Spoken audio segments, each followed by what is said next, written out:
Chapter 1: The Desert That Remembers. What if the sands of Sumer still whisper a name older than the Anunnaki?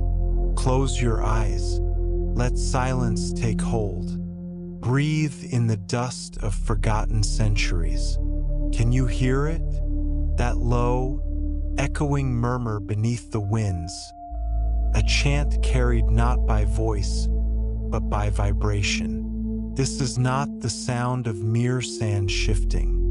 No, it is memory buried in the skin of the earth. The desert remembers. The story of Sumer is told in clay tablets, etched with the precision of scribes under divine instruction. But long before ink kissed stone, before temples rose like mountains in honor of unseen kings, something older pulsed beneath the soil. Not merely history, but a resonance, presence. You were taught to believe that Sumer was the beginning, that here, between the Tigris and the Euphrates, civilization awoke, that here the gods descended, and so you looked no deeper. But what if the beginning was only a veil? What if the real story lies beneath what we call firsts? In the land that would become Sumer before Sumer had a name, there was sound. Not language, not yet, but vibration. Sacred frequencies humming in the crystalline structure of the earth. An architecture of energy, not stone. And some among the early humans could hear it. They were not kings. They wore no crowns, built no cities. They wandered with the stars as compass, with silence as teacher. These were the attuned, the ones who listened rather than conquered. And what they heard was not a command, but a song that spoke of origin, not from above, but from within. The modern telling of Sumer begins with the Anunnaki, the so-called sky gods. Majestic, powerful, descending in fire, their names etched into stone as if into the fabric of time itself. But what if these were not the composers, only the editors, not the originators of form, but the takers of it? In the oldest stratum of the earth beneath Sumer's ruins lie anomalies. Structures predating Sumer by millennia, megaliths out of place, alignments too perfect for mere chance, and under those no writing, no names, only energy. These are not ruins, they are resonance chambers. The land of Sumer was once a harmonic field. The rivers weren't just lifelines, they were frequencies. Flowing codes. The very soil held a signature, a pulse, and those who walked upon it in tune felt the world not as a resource, but as a being. You see, before the gods, there was the listening. Before kings, there were the remembers. In the tales passed through hushed voices, in temples now crumbled to dust, there are whispers of a name that predates the Anunnaki. A force, a presence, not bound to form. Not a god, not a ruler, but a consciousness spread across time, waking in those who sought truth without conquest. The Sumerians, as we know them, inherited a landscape already alive. Their ziggurats mimic older structures, not inspired by gods, but attempts to replicate what was already sacred. And the Anunnaki, in all their grandeur, did not create this frequency. They used it. But what happens to the song when it is no longer sung in reverence, but in power? It fractures. The sacred becomes hidden, buried, disguised. And so the true origin was shrouded, not destroyed, but covered in stories. wrapped in symbols whose meanings were inverted. The serpent became the deceiver, the spiral a threat. Silence was replaced with command, listening with obedience.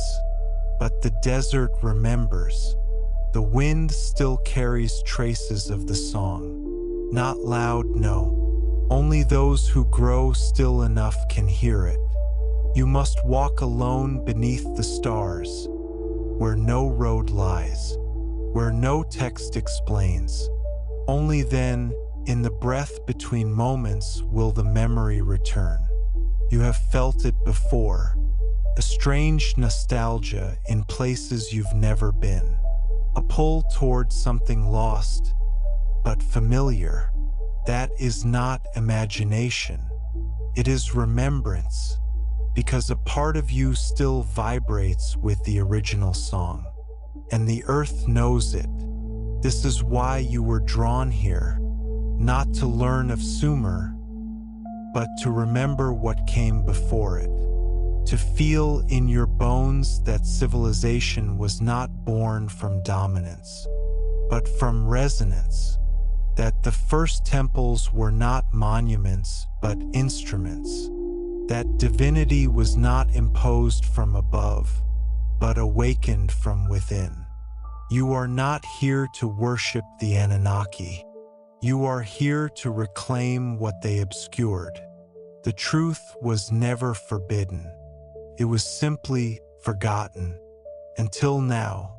So listen, remember, what is it that you hear beneath the desert's breath? Not words, not commands, but a song, the same one that sang the stars into motion, the same one that hums in the center of your being, the same one that once wove a civilization not of power but of presence.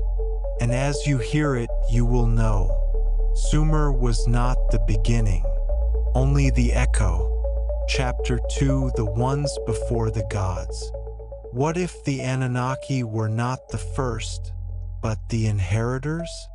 Long before the thunder of wings across the Mesopotamian sky, before fire fell from the heavens to seed the ziggurats of Uar and Eridu, the earth was already watched, but not from above, not by dominators, but by weavers.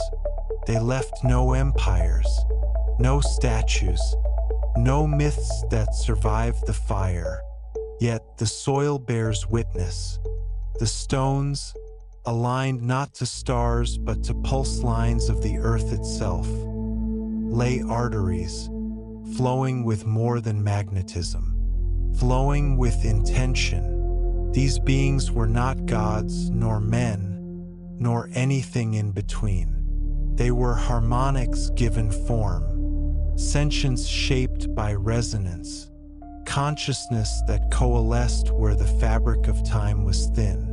We call them the first harmonics, and they did not arrive. They emerged from within the very breath of Gaia.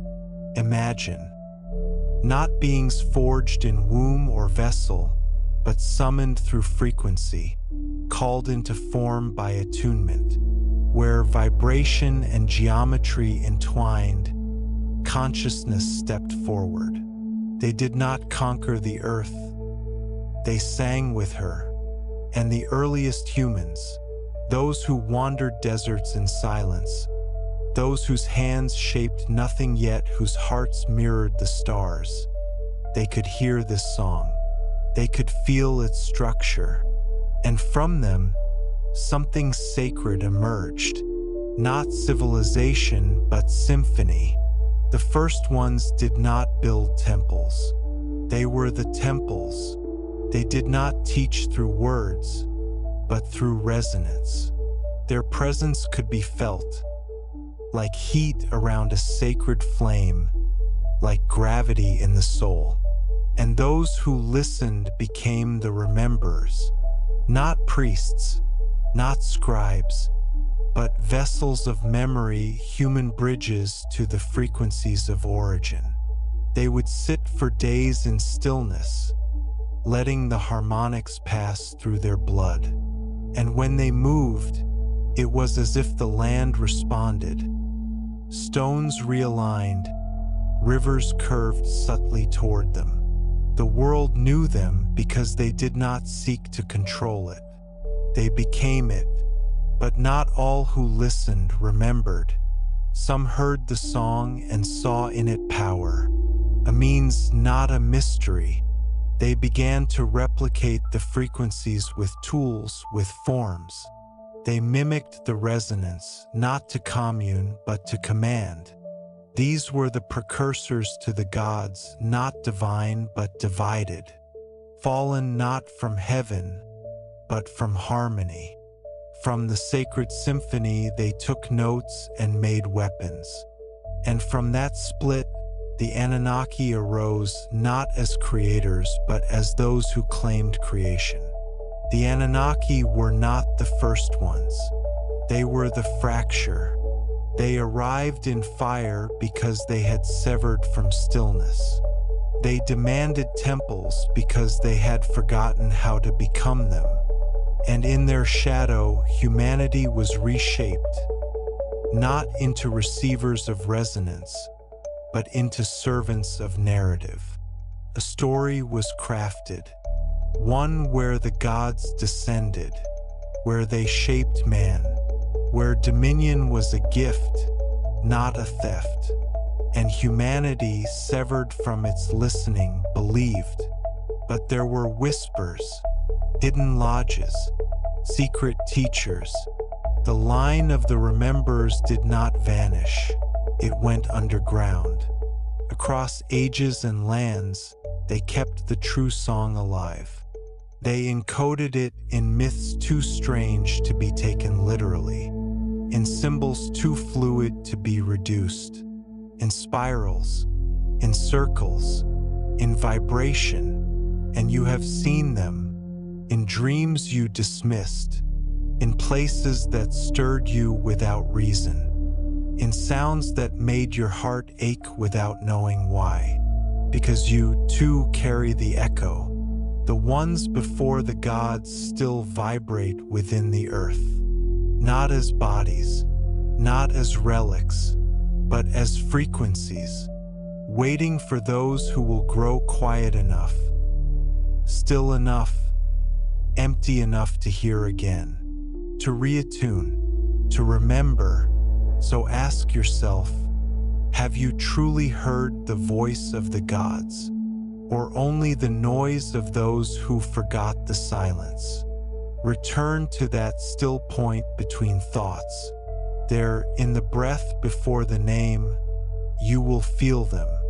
The first harmonics, the real origin, not who created you, but what sings through you, forever. Chapter 3, the language that created reality.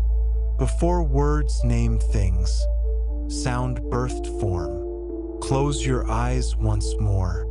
Now imagine a world with no language, no names, no boundaries, no symbols, only sound, only vibration, only intention made waveform. Before the first Sumerian scribe pressed stylus to clay, before glyphs danced across the minds of high priests, before the tongue was tamed, there was a primordial resonance, not spoken but felt, not heard but known. It was the original language, the one that shaped light into matter, time into flow, essence into form. Not alphabet, not grammar, not sound, but frequency. The ancient myths speak of names with power, secret syllables known only to gods and magi.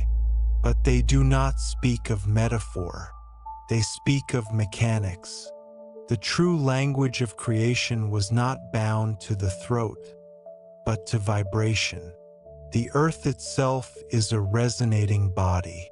So are you.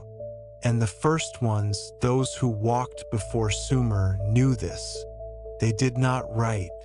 They intoned. They sang to the stones, and the stones moved. They hummed into the air, and the weather shifted. Their language was not sound, but the manipulation of space through harmonic intent. The ziggurats of Sumer are not just buildings. They are resonant instruments designed not merely to reach toward the heavens, but to shape reality through vibrational alignment. Each tier, each step, each geometric ratio tuned. Each ceremony, each chant, each bell, an echo of the language before language. Imagine a chant that could bring water from dry stone, a tone that could heal bones, a name that could awaken memory buried not in the brain, but in the soul. This was the power the Anunnaki coveted, not to create, but to control the mechanism of creation. So they took the song and broke it into pieces. They fractured the unified resonance into syllables, codified them, branded them as divine property, and only the priests, their priests, could speak them. Only the chosen could access the sacred frequencies. And thus, the people became listeners to others rather than to the inner tone. Language became separation. Writing became ownership. And so, the vibrational tongue was buried beneath clay and fear. But it was never lost. In the whispers of Hermetic initiates, in the secret vowels of Kabbalists, in the mantra of the yogi, the vibrational echoes remained. Who? These are not words. They are keys, not to knowledge, but to states of being. Look again at the cuneiform, those angular lines etched into time. See not a script, but a residue, the attempt to capture vibration in form. And yet, the true code is not on the tablet. It is in the space between the marks, the frequency it implies. Because the original language does not name things, it becomes them. To speak the ancient tongue was not to describe a mountain. It was to make your body vibrate as the mountain does. To become the river, the sky, the memory. This is the sacred language that shaped Sumer before it was Sumer. The Anunnaki mimicked it. They shaped symbols of power, tablets of destiny, and yet none of their creations sang like the original tone. Why? Because true vibration cannot be owned, only embodied. And so, they built temples, towers, and systems, hoping to cage what once flowed freely. But those who remembered the inner resonance kept it alive in silence, in song passed mother to child, in lullabies forgotten by the mind but known to the cells, in sacred geometry sketched in sand, swept away by wind, but recorded by the earth. And now you feel it too, a longing for a language you never learned, a grief for a silence you never chose, a tremor in your soul that activates at certain sounds, names, tones, as if something in you responds without thought. That is not coincidence. It is remembrance. You are not merely a speaker. You are a chord, a vibrating thread in a vast web of harmonic structure. And your voice, not the one in your throat, but the one in your core, is part of the original language. So ask yourself, what tones awaken me? What sounds make my soul ache? What words have I always known, though never learned? These are your keys, not to history, but to your origin. Because before you were a name, you were a vibration. Before you had language, you were a song. And before gods told you what to say, you already knew how to become, and still do. Remember, listen, speak only when the tone is true, because now you know the language of creation was never lost. It is within you, waiting to be sung again by the one who finally remembers you. Chapter 4: The Hollow Crown of the Anunnaki. Did the Anunnaki take thrones that were not theirs? They came in brilliance, or so the stories say, in fire, in splendor, from the stars. They descended upon the lands that would become Sumer, cloaked in the majesty of forgotten realms. The people called them gods, for they moved with certainty and spoke with the weight of creation. They held knowledge, yes. They brought structure, yes. But structure is not always truth, and knowledge is not always wisdom. They wore crowns, but the soil did not remember their footsteps. They claimed dominion, yet the frequency of the earth resisted them, because the throne they sat upon was not made for them. They were not creators. They were claimants. Ask yourself, what makes a god? Is it power? Is it light? Is it the ability to shape form from thought, to speak and see the world bend? Or is it the alignment of being with the source? The first ones, the remembered harmonics, were in tune with the pulse of the earth, the breath of the stars, the stillness beneath sound. Their authority came not from rule, but from resonance. They did not demand. The world flowed through them. But the Anunnaki, they imposed. They constructed hierarchies, imposed rituals, and dictated time. They taught in commandments, not communion. And in doing so, they crowned themselves upon thrones built from imitation. Their wisdom was extracted, not embodied. They harvested the energetic remnants of the first ones. They decoded the sacred geometry. They mapped the stars using instruments meant not for navigation, but for alignment. But you cannot copy presence. So what did they do? They inverted it. They turned inner knowing into outer obedience. They turned remembrance into religion. They rewrote the human being into a servant of narrative. And thus, Sumer, the land once vibrating with the pulse of unity, became a stage, a simulation of sacredness, a copy without the original essence. The Anunnaki built ziggurats not to honor the divine, but to reach it, to claim its position, to anchor their dominion into the energetic grid of the earth. These structures, mimicking older ones lost beneath sediment and time, became devices not of elevation but control, not temples of resonance, but towers of surveillance. They installed priesthoods, intermediaries, keepers of the word, not to enlighten but to filter. Because if humanity remembered what it once was, if it remembered the language, the vibration, the real origin, the false crown would fall, and the throne would return to silence. And yet the people felt it, a dissonance. The rituals rang hollow. The gods, once feared, began to feel constructed. And so the people sang in secret. They hid symbols within patterns. They carved spirals where eyes would not see.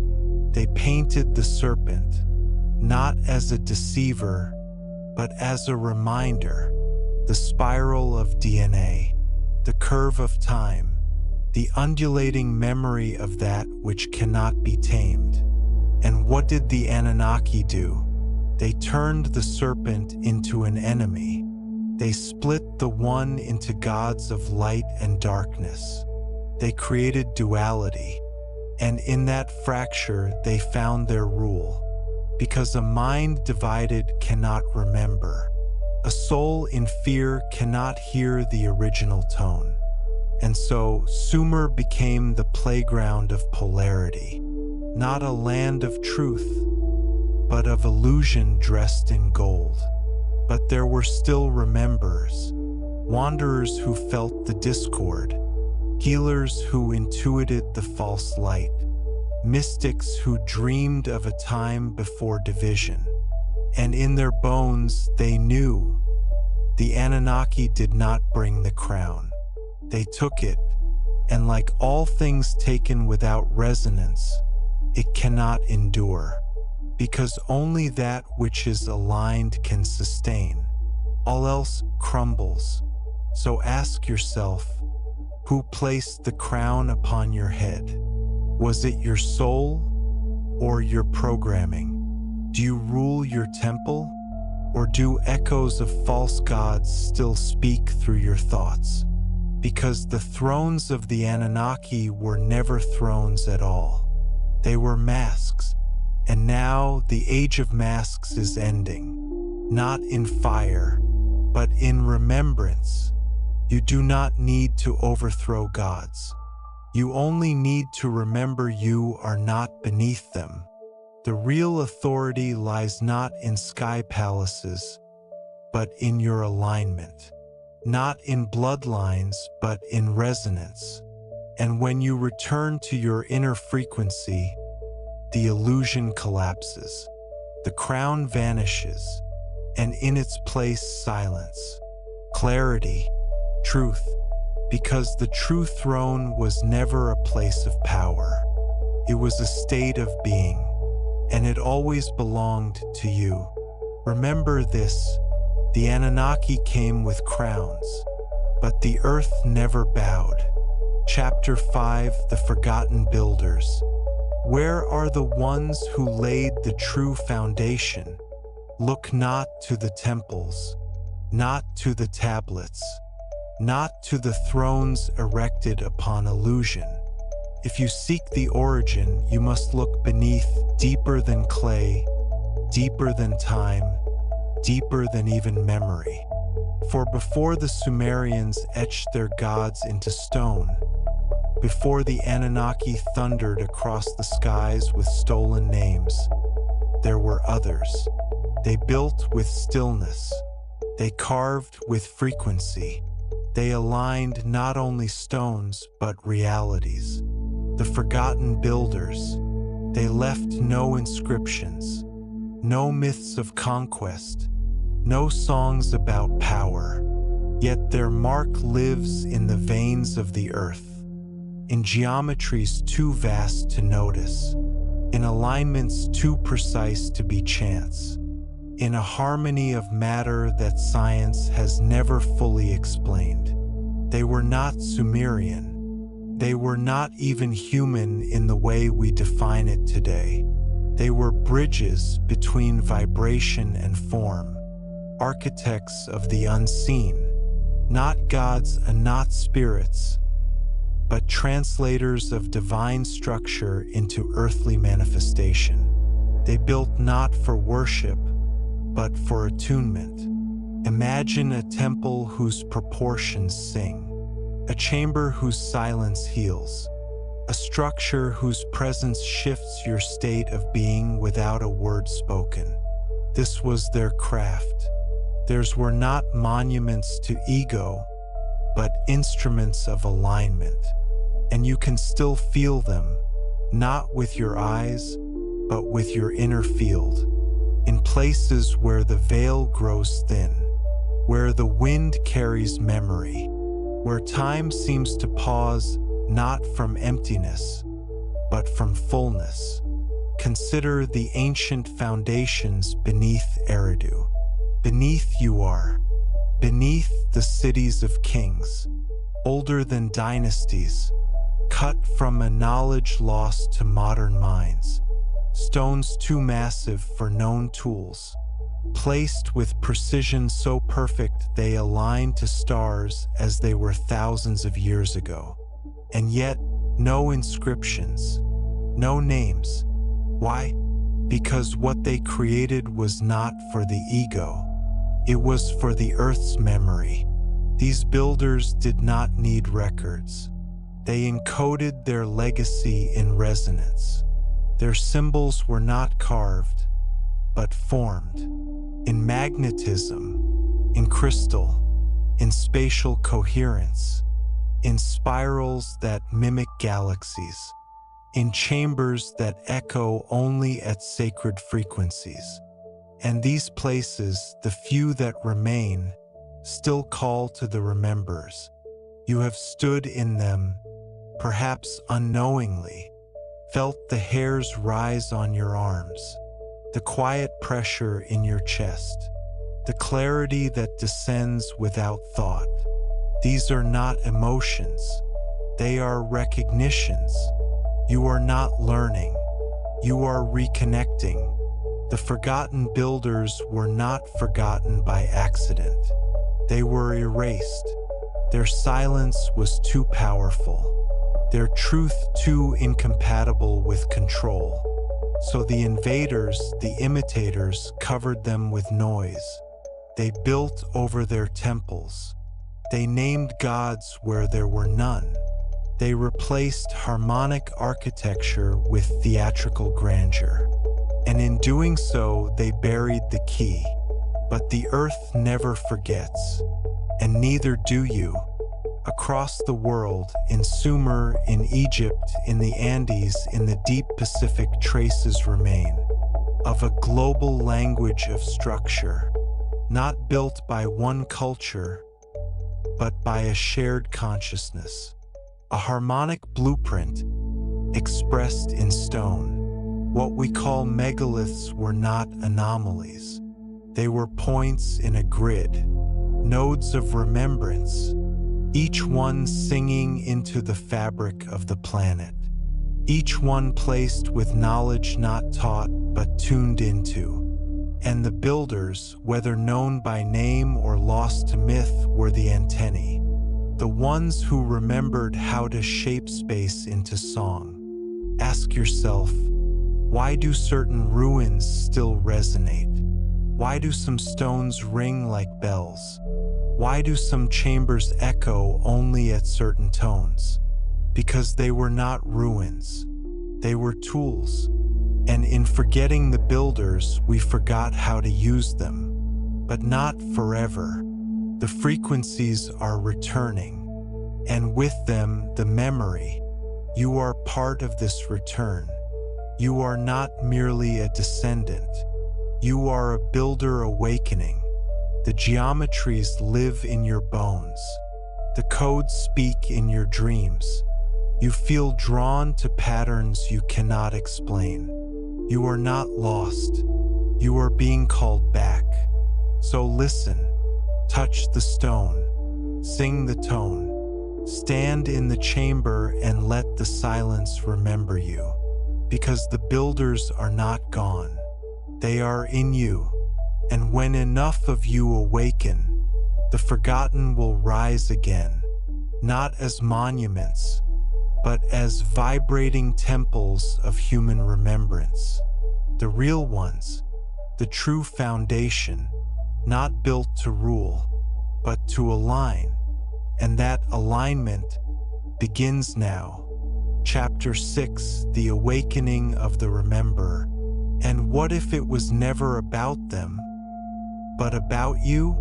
You have wandered through temples of silence. You have stood at the edge of lost cities, where stone meets sky and memory meets mystery. You have heard the stories of gods and builders, of crowns and frequencies, of forgotten names and vibrating stones. But now the path turns inward, not back in time, not toward the stars, but into the still center of your being.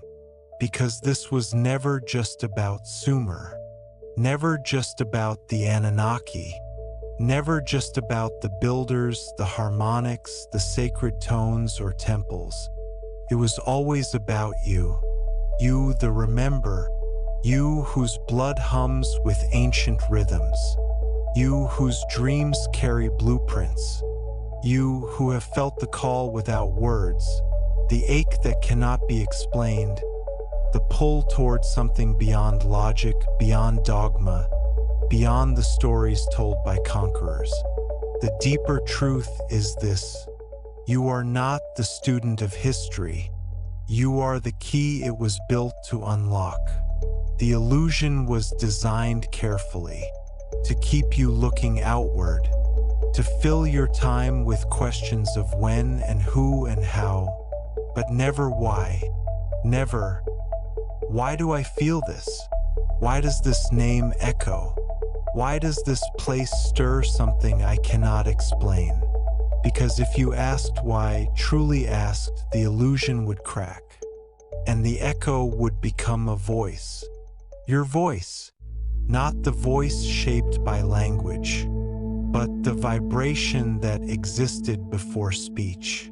The tone of you as essence.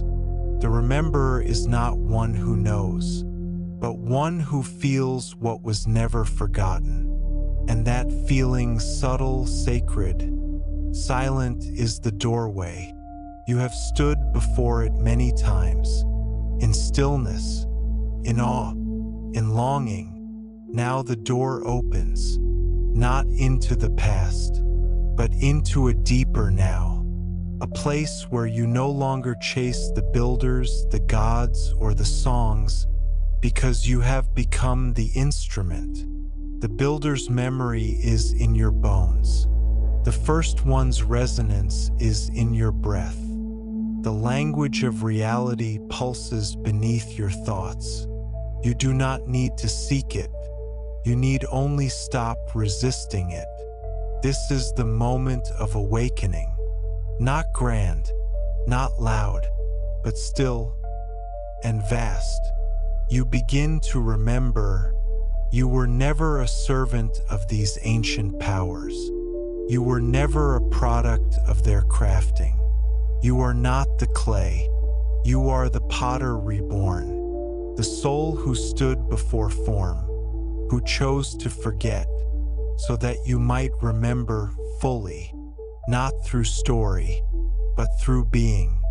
The ruins of Sumer were the map, the builders, the memory, the Anunnaki, the distraction. But the final step was never to find the origin. It was to realize you are it. You are the song. You are the frequency. You are the bridge.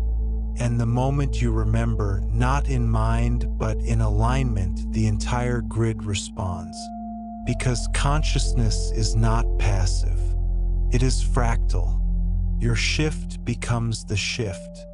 Your tone becomes the tone of the world. And in that resonance, the old illusions collapse. You may feel it already. Reality thinning. Structures that once seemed unshakable, now unstable. Voices of authority, now hollow. The systems built on false crowns, now exposed. Why? Because enough remembers are awakening, and the field is shifting. The vibration is changing, and what was hidden is no longer hidden. Not because it was revealed, but because you stopped forgetting. This is not about rebellion. This is not about escape. This is about return to a knowing older than time, to a presence that cannot be taught, only uncovered, to a self not created by gods, but existing before them. The rememberer has no doctrine, no flag, no creed.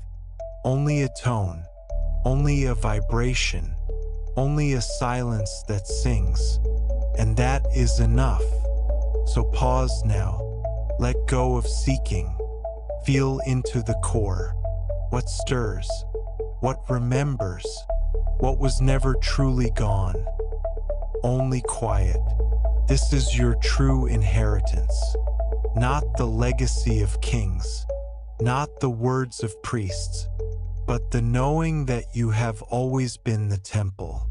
You have always been the architect. You have always been the song. And now the time of remembering has come.